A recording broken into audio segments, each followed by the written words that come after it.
నమస్తే పొలిటికల్ వాయిస్కు స్వాగతం. 17 లోక్సభ నియోజకవర్గాలకు సంబంధించినటువంటి అంశాలు తెలుసుకుంటున్నాం కదా. ఈరోజు పెద్దపల్లికి సంబంధించినటువంటి లోక్సభ సెగ్మెంట్లో ఎవరి బలం ఏమిటి, ఎవరు గెలవడానికి అవకాశాలు ఉన్నాయి, అక్కడ ఉన్నటువంటి పరిస్థితులు ఏమిటి అనేటువంటి విషయాలను తెలుసుకునేటువంటి ప్రయత్నం చేద్దాం. పెద్దపల్లిలో కూడా సేమ్ 7 అసెంబ్లీ స్థానాలు ఉన్నాయి. పెద్దపల్లికి సంబంధించినటువంటి సెగ్మెంట్లో 7 అసెంబ్లీ స్థానాలు ఉన్నాయి.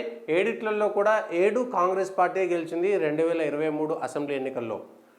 చెన్నూరు ఇది కూడా ఎస్సీ నియోజకవర్గం. పెద్దపల్లి లోక్సభ కూడా ఎస్సీ రిజర్వ్డ్ స్థానం, ఎస్సీలకు సంబంధించినటువంటి రిజర్వ్డ్ స్థానం పెద్దపల్లి.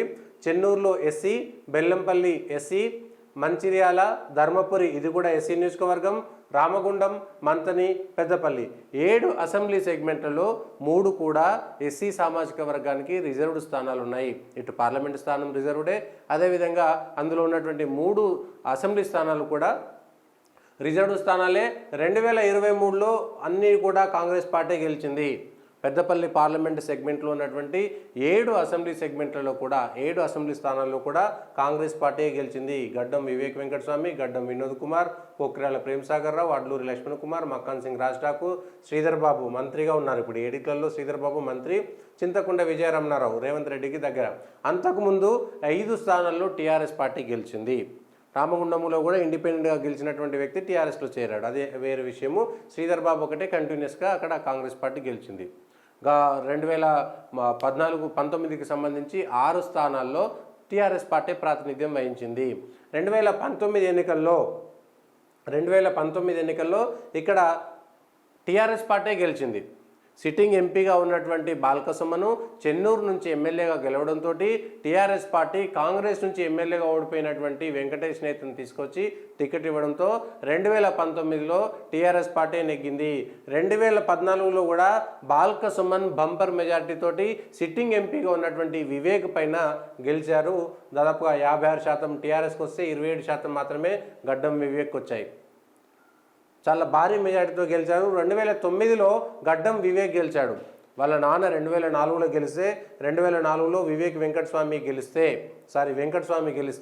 2009కి వచ్చేసరికి ఆ టికెట్ వివేక్ పోటీ చేశారు.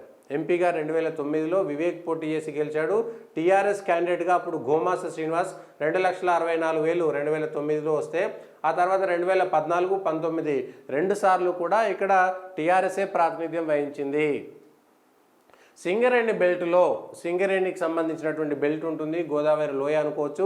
సింగరేణికి సంబంధించినటువంటి బెల్ట్ ఉంటుంది కాబట్టి అక్కడ టీఆర్ఎస్ పైన వ్యతిరేకత చాలా తీవ్రంగా వచ్చిందనేటువంటి విషయం మనం చెప్పుకోవచ్చు. ఇప్పుడున్నటువంటి దాంట్లో టీఆర్ఎస్ పూర్తిగా బలహీనపడింది. అంతకుముందు వివేక్ 2019లో వెంకటేష్ నేత, 14లో బాల్కసుమన్, 2009లో వివేకు, 2004లో వెంకటస్వామి, 98-99 2 సార్లు వెంకటస్వామి మీద సుగుణకుమారి 2 సార్లు టీడీపీ గెలిచింది. 99-98 టీడీపీ బీజేపీ పొత్తున్నది. 2014లో టీడీపీ బీజేపీ పొత్తున్నది. వెంకటస్వామి వరుసగా 3 సార్లు 89, 91, 96 3 సార్లు వరుసగా ఇక్కడ, అంటే మొత్తంగా 4 సార్లు వెంకటస్వామి, ఒకసారి వివేక్, 5 సార్లు ఆ కుటుంబమే పెద్దపల్లి నుంచి ప్రాతినిధ్యం వహించింది. 5 సార్లు ఆ కుటుంబమే ప్రాతినిధ్యం వహించింది. ఇప్పుడున్నటువంటి పరిస్థితుల్లో 2023లో ఎవరుంటారు అనేటువంటి అంశాన్ని తీసుకుంటే 2019 అయిపోయింది. 2024కు సంబంధించి 2024లో ఇక్కడ కాంగ్రెస్కు సంబంధించి వంశీకృష్ణ గడ్డం వంశీ ఉన్నాడు. అదేవిధంగా బీజేపీ నుంచి గోమాస శ్రీనివాస్ గతంలో టీఆర్ఎస్ పార్టీ అభ్యర్థిగా 2009లో పోటీ చేసి ఓడిపోయారు. ఆ తర్వాత కాంగ్రెస్ పార్టీలోకి వెళ్ళారు, ఇప్పుడు బీజేపీ పార్టీలోకి వచ్చారు. బీఆర్ఎస్ పార్టీ నుంచి మాజీ మంత్రి కొప్పుల ఈశ్వర్ ఇక్కడ నుంచి పోటీ చేస్తున్నారు.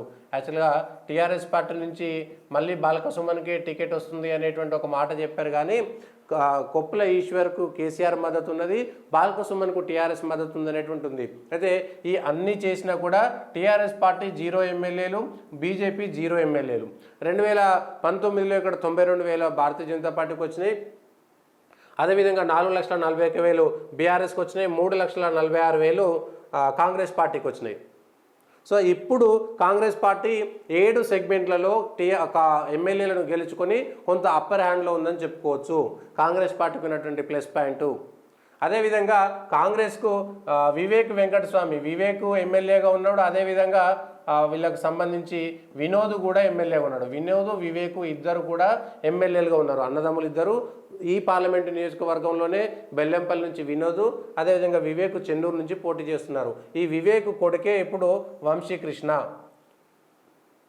వివేక్ కొడుకే వంశీకృష్ణ. ఇతనికి న్యూస్ ఛానల్స్ V6, వెలుగు అనేటువంటి పత్రికలు ఉన్నాయి, విశాఖ ఇండస్ట్రీస్, ఆర్థికంగా చాలా ఉన్నాయి.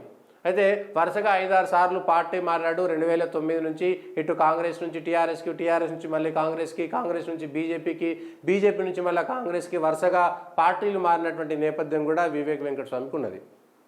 ఇప్పుడు వివేక్ వెంకటస్వామి కొడుకే వంశీగా పోటీ చేస్తున్నారు. వివేక్ మంత్రి పదవి ఇవ్వలేదు కాబట్టి వంశీకి ఎంపీ టికెట్ ఇచ్చారనేటువంటిది కాంగ్రెస్ పార్టీలో జరుగుతున్నటువంటి చర్చ. అయితే కాంగ్రెస్కి ఈ ప్లస్లు అయితే ఉన్నాయో మైనస్లు కూడా అవే ఉన్నాయి. వివేక్ వెంకటస్వామి తప్ప, వివేక్ కుటుంబం తప్ప పెద్దపల్లికి ఇంకెవరు పాలించేటువంటి అర్హత లేదా అనేటువంటి ప్రశ్న కూడా మొదలైంది. వరుసగా 4 సార్లు 5 సార్లు వివేక్ వెంకటస్వామి పోటీ చేస్తే, వివేక్ ఒకసారి ఎంపీగా పోటీ చేస్తే, ఇప్పుడు వివేక్ వినోద్ ఇద్దరు అన్నదమ్ములు చెరొక నియోజకవర్గం నుంచి ఎమ్మెల్యేగా పోటీ చేసి గెలిస్తే, మళ్ళీ ఇప్పుడు కాంగ్రెస్ నుంచి అదే కుటుంబం నుంచి ఎంపీగా ఇచ్చి పెద్దపల్లి అంటే వాళ్ళ కుటుంబం యొక్క జాగీరా, వాళ్ళ కుటుంబం యొక్క పెత్తనమే చెల్లాలా అనేటువంటిది ఒక ప్రశ్న ప్రజల్లోనూ ఉన్నది. ఇప్పుడు బీజేపీ, బీఆర్ఎస్ కూడా అవే ప్రశ్నాస్త్రాలుగా ఉన్నాయి, వాళ్ళు అదే ప్రశ్నిస్తున్నారు. ఇక బీజేపీకి సంబంధించి నరేంద్ర మోడీకి సంబంధించిన గాలి ఉన్నది. ఇటు కరీంనగర్లోను, ఇటు నిజామాబాద్లోను, కరీంనగర్, నిజామాబాదు అదేవిధంగా ఆదిలాబాద్, ఈ 3 నియోజకవర్గాల మధ్యలో ఈ పెద్దపల్లి ఉంటుంది. ఈ 3 నియోజకవర్గాల మధ్యన పెద్దపల్లి ఉంటుంది. ఆ 3 నియోజకవర్గాలకు సంబంధించినటువంటి దాంట్లో ఇది ఎక్కడ పెద్దపల్లి, ఇటు ఆదిలాబాదు, ఇటు నిజామాబాదు, ఇటు కరీంనగర్కి సంబంధించినటువంటి బార్డర్లో ఉంటుంది. ఆ 3 నియోజకవర్గాల్లో కూడా భారతీయ జనతా పార్టీ ఆధిపత్యం ఉన్నది. మొన్న సిట్టింగ్ ఎంపీలు కూడా గెలిచినటువంటి సందర్భం. ఇప్పుడు నరేంద్ర మోడీకి సంబంధించినటువంటి ఆధిపత్యం కూడా ఉంది. నరేంద్ర మోడీ గాలి వీస్తుంది అనేటువంటిది కూడా ఒక చర్చ ఉన్నటువంటి నేపథ్యంలో భారతీయ జనతా పార్టీకి ఉన్న ఏకైక అస్త్రము బీజేపీకి నరేంద్ర మోడీ అనేటువంటిది మాత్రమే అస్త్రము. అదేవిధంగా పక్కన ఉన్నటువంటి అరవింద్ ధర్మపురి, అదేవిధంగా బండి సంజయ్ కరీంనగర్ నుంచి, ఆదిలాబాద్ నుంచి బాపురావు ఇంతకుముందు, ఇప్పుడు గోడం నగేష్ గెలుస్తారనేటువంటి టాక్ ఉంది. కాబట్టి ఆ 3 నియోజకవర్గాల్లో బీజేపీ గెలిస్తే ఇక్కడ కూడా బీజేపీ గెలిపించుకుంటే బాగుంటుంది అనేటువంటిది ఒక రకంగా జరుగుతున్నటువంటి చర్చ. బీజేపీకి ఉన్నటువంటిది నరేంద్ర మోడీ, పక్కన ఉన్నటువంటి 3 స్థానాల్లో కూడా బీజేపీ గెలవడం ఖాయం కాబట్టి ఇక్కడ బీజేపీ గెలిస్తే బాగుంటుందనేటువంటి ఒక పాజిటివ్ ప్రచారం తీసుకునేటువంటి అవకాశము భారతీయ జనతా పార్టీకి ఉన్నది. ఇక కాంగ్రెస్కేమో 7 ఎమ్మెల్యేలు ఎట్లా ఉన్నారు, అదేవిధంగా వినోద్, వివేక్ ఇద్దరు ఉన్నారు. ఇప్పుడు వంశీకృష్ణ వీళ్ళు పోటీ చేస్తున్నారు. వీళ్ళకు ప్లస్ అదే, మైనస్ కూడా వాళ్ళ కుటుంబం యొక్క పెత్తనము పెద్దపల్లి మీద ఇంకెన్ని రోజులు చేస్తారు అనేటువంటిది. పార్టీలు మారినా కూడా కాంగ్రెస్లో వెంటనే టికెట్లు ఇచ్చేసి 3 రోజుల ముందు వచ్చినటువంటి వ్యక్తులకు ఎమ్మెల్యే టికెట్లు ఇచ్చారు. ఇప్పుడు మంత్రి పదవి ఇవ్వలేదు కాబట్టి కంపెన్సేషన్ కింద ఎంపీ పదవి ఎట్లా ఇస్తారనేటువంటిది కూడా కాంగ్రెస్లో మొదటి నుంచి ఉన్నటువంటి వాళ్ళు చేస్తున్నటువంటిది. బీజేపీలో కూడా గోమాస శ్రీనివాస్ అభ్యర్థుల యొక్క సోగల కుమార్ గతంలో పోటీ చేశారు. ఈసారి ఆయనకు టికెట్ ఇవ్వలేదు. ధర్మపురి అభ్యర్థిగా ఎమ్మెల్యేగా పోటీ చేశారు కాబట్టి ఈసారి ఎంపీ టికెట్ గోమాస శ్రీనివాస్కు ఒక పెట్టారు.